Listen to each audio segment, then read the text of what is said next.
I sent 412 cold emails in total, and that was directed at 166 people.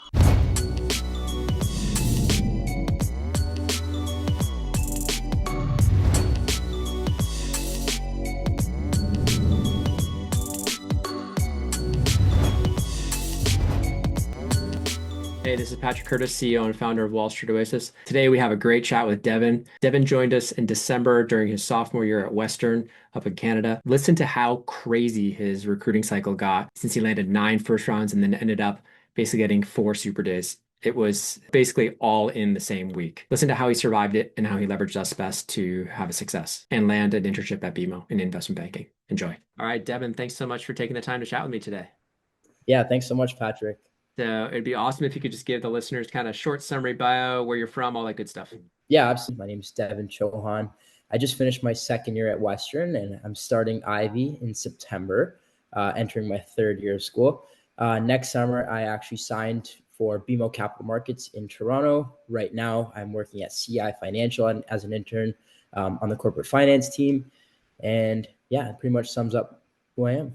Awesome. So you're in Toronto, right? For the summer, you're in Toronto as well. Let's go back kind of to freshman year and the decision to go to Western. Are you from Toronto originally? Yeah, so I'm from the Greater Toronto area. It's a city called Vaughan, Okay. just north of Toronto. Yeah, Yeah. I know. Okay, so you're coming into school. Obviously, Western's a great school, so not easy to get into. Um, is finance like on your mind right out of the gates? Because I know you're a finance major, correct? So, like, is it Yeah, something so about? I'll kind of walk you through it. So in grade 12, to be honest, my sister went to Western, and I always got good marks, and I had great extracurriculars. It wasn't tailored to anything in particular. I did this thing called DECA, which is a business competition, and I really enjoyed that. And I actually was president of my school's chapter, so I knew I wanted to go into business, but I didn't know exactly what in business. And I knew I loved numbers and I loved talking to people. So coming into Western, I knew I wanted to go into finance. I just didn't know what particularly in finance. Okay. And the way Western works is there's kind of this 2-and-2 split. So the first 2 years of your school, you're in kind of a general program with everyone at Western. So there's no Ivy program yet. And Yeah. then the Ivy program starts in third year. So during my first 2 years, I was in business management, and that's kind of the traditional pathway that most business students will go through. Mhm. And to be honest, all I thought was, okay, let me just get my 80% average to make that Ivy requirement. Yeah. And then from there, I can kind of narrow the pathway into finance. So Got it. throughout my entire first year, I, kind of put in the bare minimum, just meeting that average, mainly just focusing on a good GPA and focusing on maybe getting a first year internship out of first year.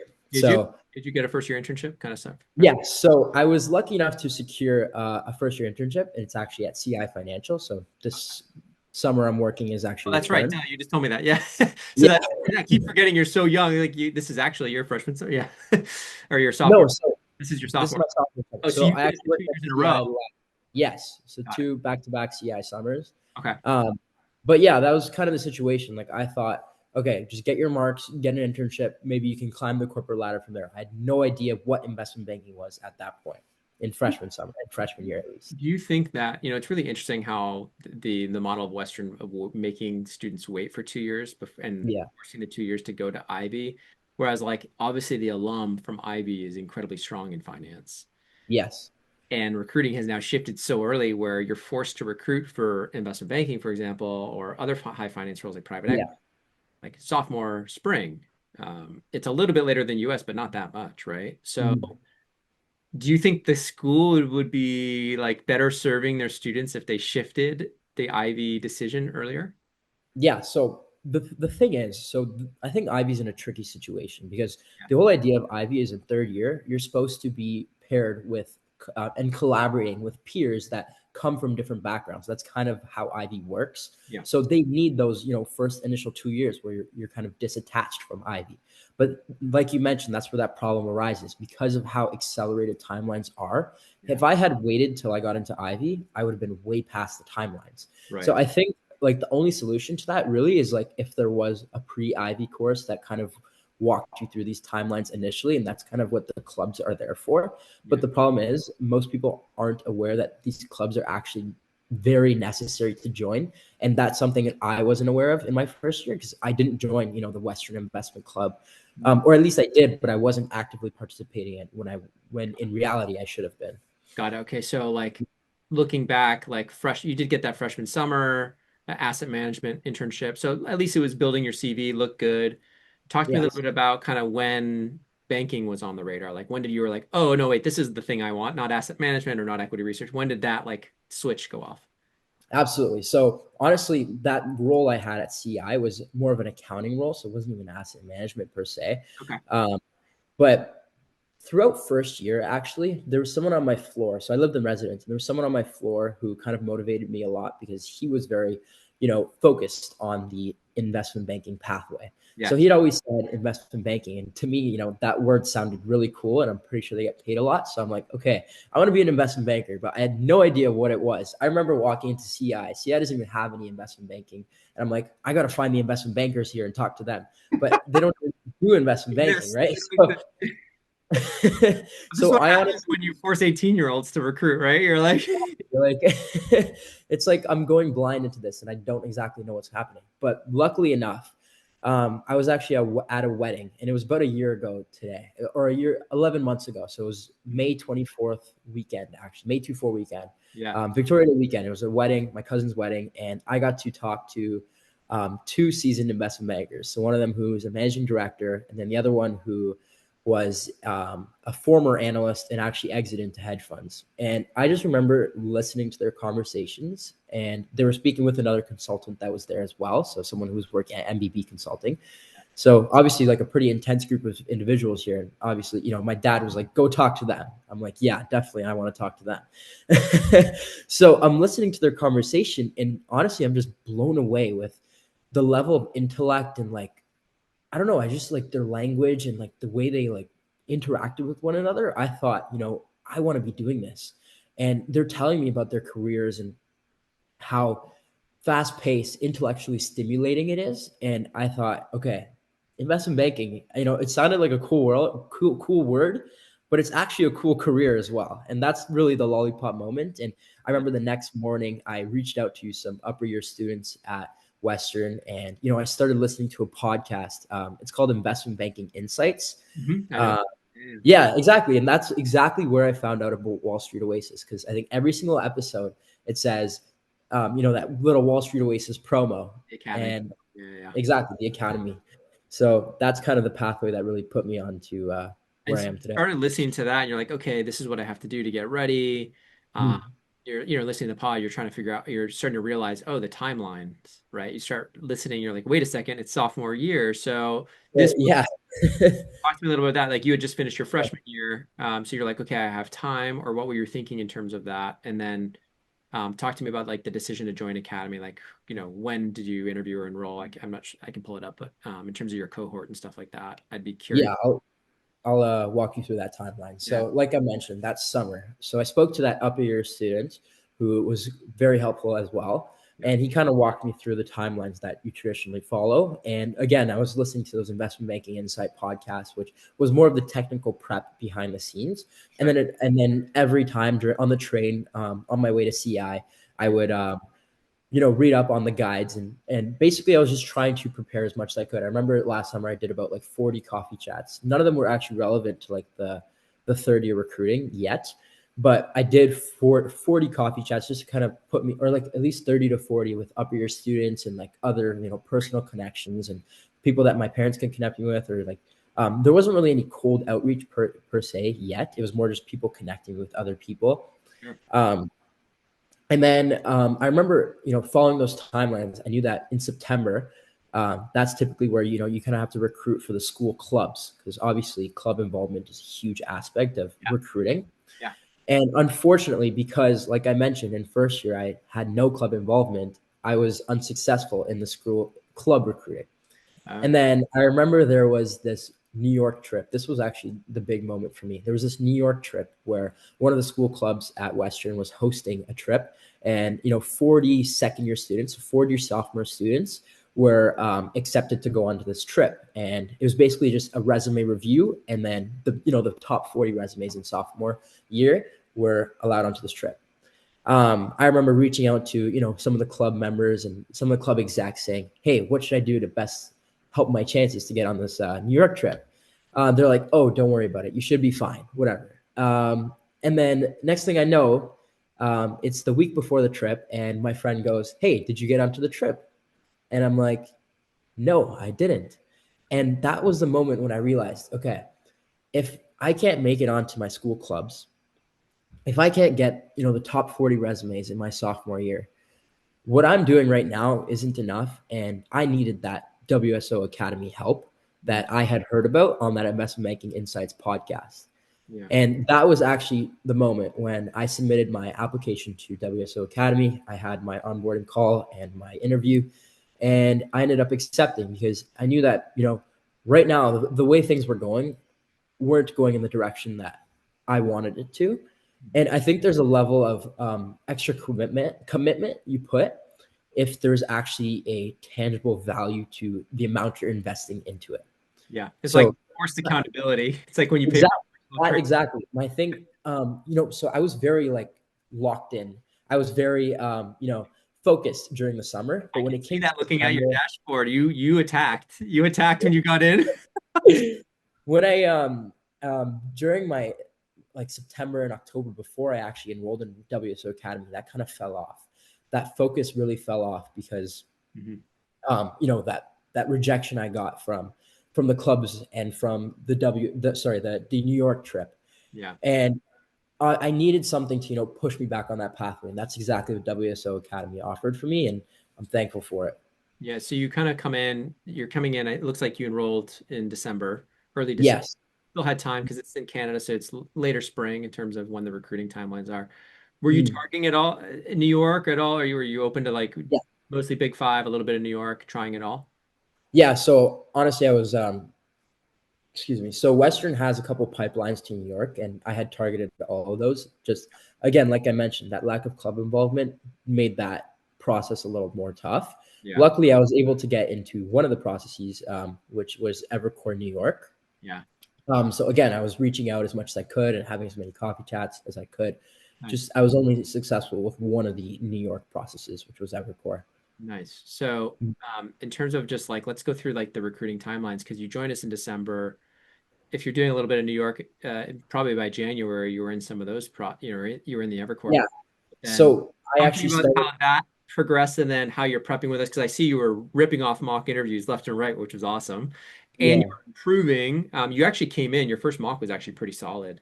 But you even improved a little bit more, Mhm. as you went. But just talk to me a little bit about that process with the mentors and then also just like the whole recruiting cycle. Like how did it play out for you in terms of like first rounds? So Sure. actually before we even get to the interviews, talk to me about the networking. Like, so you said you kind of fell off before. Had you networked like with 40, like you said you did the 40 calls. Had you stopped that completely like in the early fall and then Yeah, so basically like September, October.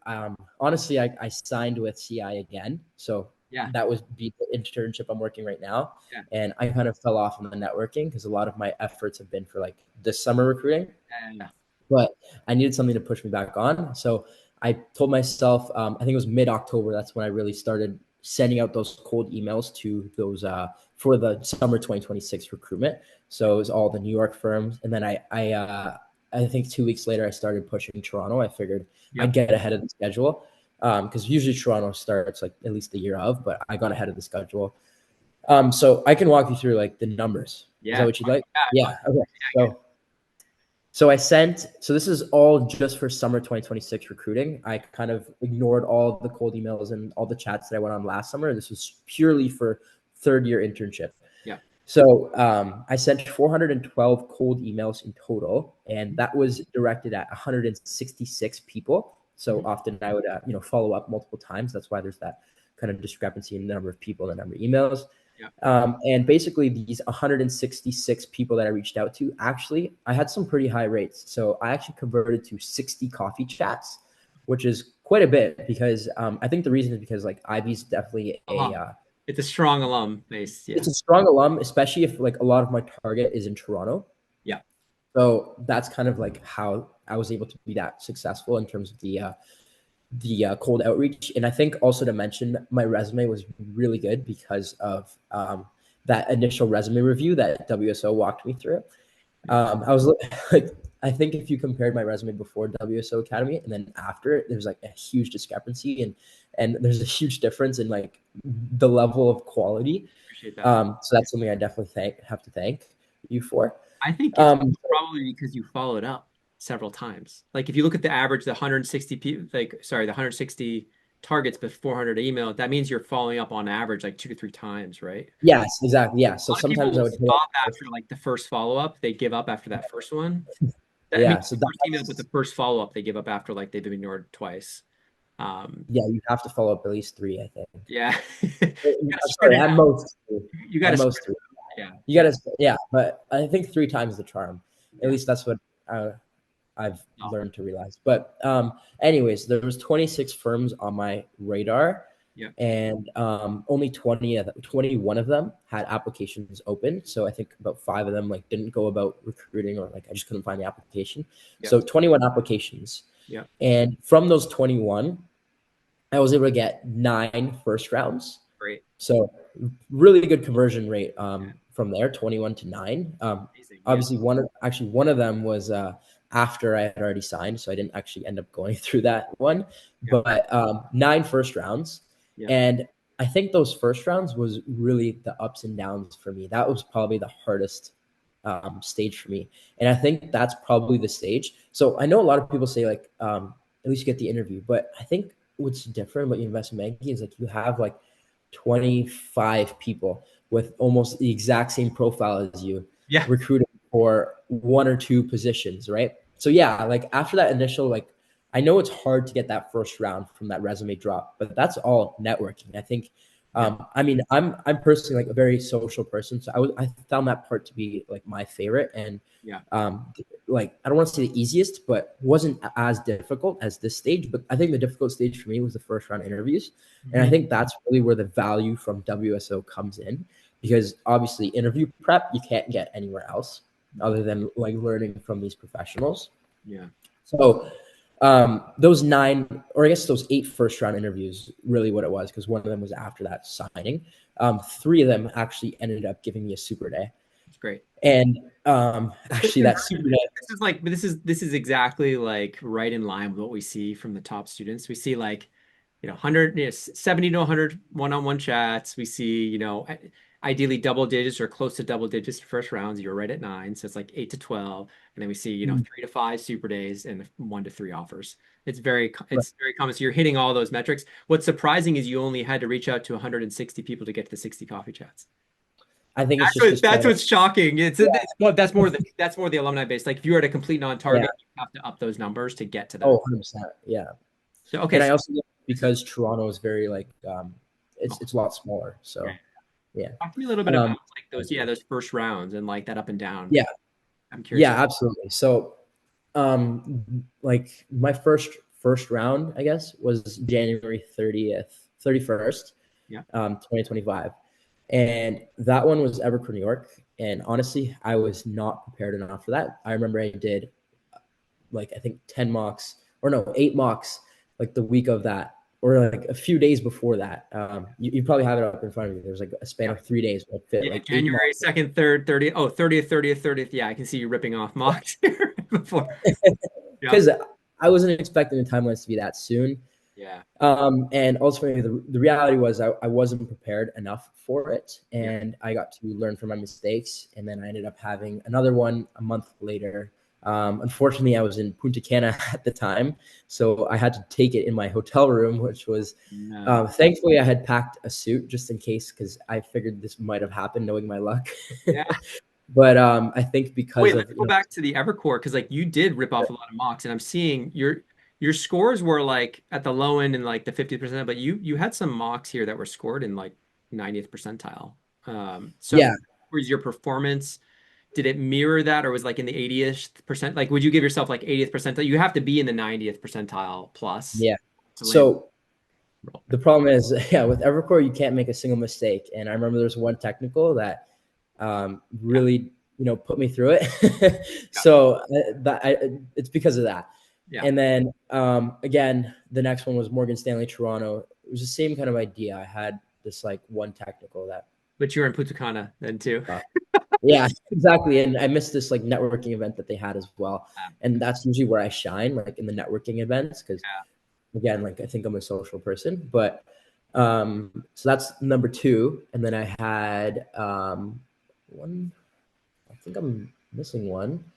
Anyways, I had all of the big six. Oh, okay. Yes. So then I had all of the big six banks. Well, actually, I guess the big five because National was after I signed. Yeah. But I had all of the big five. So went kind of in the flow of RBC first. So RBC, we have 24 people from Western. It's an in-person interview, 24 people. And we kind of all have the same profile, right? And from those 24, maybe two of them got a super day. So it was really tough because of how competitive it was. Yeah. And then again, right after RBC, it was CIBC, same kind of format, 24 interviews or 26 interviews. And then I think three of them converted to super days. And I remember a few of them were actually nepotism based. So of course, that's something you can't control. Yeah. And then this was probably the biggest week of my life. It was the first week of April, and I had 3 exams the second week of April. Oh God. So the first week of April, I get Scotiabank, and then the next day I get TD. The next day I get BMO, and then the next day I get Infor. This is all for. So Infor is a boutique bank. A boutique investment bank. I don't know if you know it, but 4 of these all in 1 week, back to back. So it was Monday, Wednesday, Thursday, Friday. I remember the whole weekend I was preparing for that Monday one. After I come out of that Monday, I get notification that I got Infor on Friday, right? So I'm preparing for Infor. And then later that day, I get a message that I have TD the next morning. And then after I get that, I get a call from BMO saying, hey, when can we schedule you in?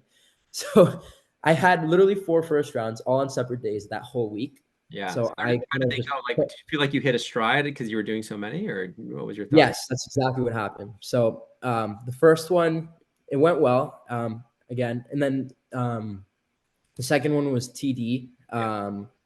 It didn't go as well. I think I had a lot on my plate, and there were, again, 1 or 2 technicals that really kind of put me through it. And then BMO went phenomenal. And then Infor actually went phenomenal as well.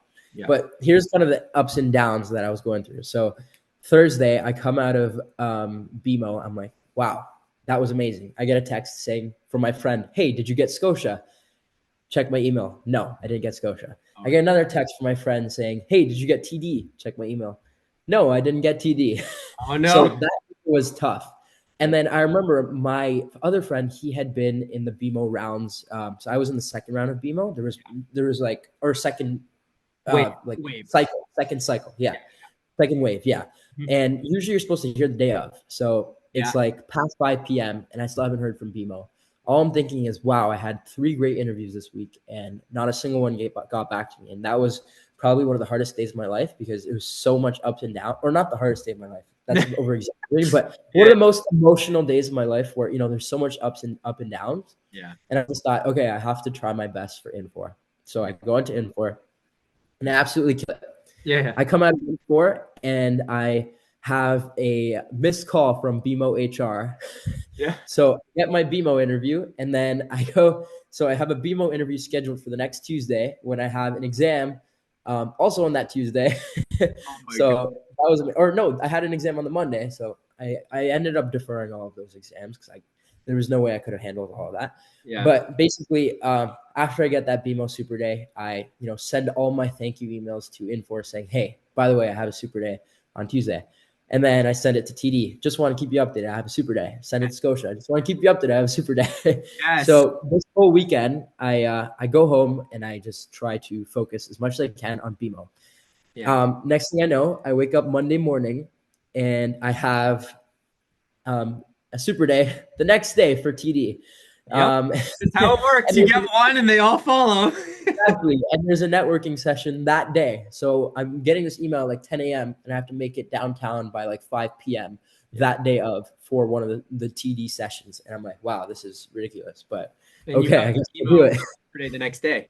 Exactly. And then later on, I get an email saying, "Hey, you're invited to the second round of Infor. How can we schedule you in?" So that Infor one was actually supposed to be online, but because of how packed my schedule is, they ended up renting out a space because their office is under construction. They ended up renting out a space Yeah. so that they can interview me on that same day. So I can walk you through that day. Basically, Yeah. on that Tuesday, I started the morning with two back-to-back TD interviews, Yeah. 30 minutes each. Yeah. And then I have a 30-minute break, and then I have a 45-minute interview with Infor, and then another 30-minute break. And then I have an hour and a half long interview with BMO. So it's two back-to-back 45 minutes. Yeah. And then maybe a 45-minute break, and then two back-to-back with TD again. So that day I had 4 hours and 25 minutes of interviews, I'm talking but basically nonstop about yourself and yeah, your stories and your whys and you're like trying to remember what bank am I talking to right now? exactly. Yeah. So that every time it was like a YTD, a YBMO, Y Infor, I'm like, wow, I really got to know everything. Yeah. But thankfully, there were a couple deals that both TD and BMO worked on, so I got to use that same deal for both of them. So there's really only like one or two deals that I had to remember. Yeah. So that was I lucked out on that aspect, but basically what ended up happening is during my Infor interview, I got an offer. I remember I almost cried at the interview. And then I walk into During it BMO. because you heard seen or you heard or whatever from BMO, you mean? No, like during my Infor, like they Oh, said, you're oh, gonna get the offer. and you were like, oh my gosh, like the weight. Yeah, like I literally started tearing up in front of the interviewer's eyes. Oh my God. And he's like, yeah. And then after that, after I got that offer, I go to BMO and I say, I do my interview, I do well, and I say, can you let me know soon because I have an outstanding offer. Yeah. And then I go to TD and I do the same thing, really good interviews, and I say I have an outstanding offer. Can you let me know? Yeah. So what ended up happening is I got a BMO and I got an Infor and offer, and ended up choosing BMO. Amazing, So man. that was kind of my experience. Wow. It's like I mean, that almost compares to that's almost as bad as private equity on cycle recruiting. Have you heard of like the gauntlet where they put kids through? They're getting called at 4 a.m. to come in the office, and then it's like game theory. Like you basically there's a 48 hour period where like on cycle P is done within like 48 hours, where like 80% of the class for a job 2 years away is done, like all the hiring. Oh wow! Yeah, I haven't almost looked at any. that sounds as bad as that in certain ways, except it would be like through the night you'd be getting called by recruiters and trying to schedule stuff. Oh wow! That's nuts. Wow. Well, I mean, dude, that's amazing. I mean, you did a lot of work. I can see you did a ton of work with us. So I think you obviously were like really focused and ready to go. And Mhm. so obviously you earned it, right? So yeah, congrats. It's so awesome. Kind of looking back at how crazy it was, Yeah. anything you would have changed? Because like you did kind of have that little pause you mentioned before before kind of ramping it up with us. Would you have Sorry, you cut out there. or I was saying, like, you did mention, like, looking back, would you like change anything? Because I remember you mentioning something about like there being a pause after like, demotivated a little bit, Yeah. which was kind of like prime time to network for like a month there. Yeah. Did you just need to regroup? Do you feel like if you could go back, you would have changed that at all or done anything differently around like the recruiting season? Yeah. So honestly, I think what I would have done differently is probably enrolled in WSO sooner, Okay. and I probably would have ramped up my.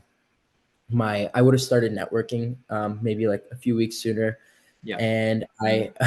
I think the biggest thing I would have done differently is started this in grade 12, but obviously you can't control. Like, it's crazy how soon it is. But yeah, I think the biggest thing I would have done is tried to talk to those investment bankers in my grade 12 summer rather than my first year summer. But in terms of like the actual recruiting timelines, I probably would have tried to study the Breaking to Wall Street guides and like the technical guides a lot sooner than I did, and probably multiple times. Yeah. Yeah. So that was one thing I noticed. Like I only did the guides once when realistically I probably should have read them at least three times. Yeah. Yeah. Yeah. Yeah, for sure. But yeah, Oh, man, it's still an amazing outcome. Congrats on your internship. And thanks so much I- for sharing your story.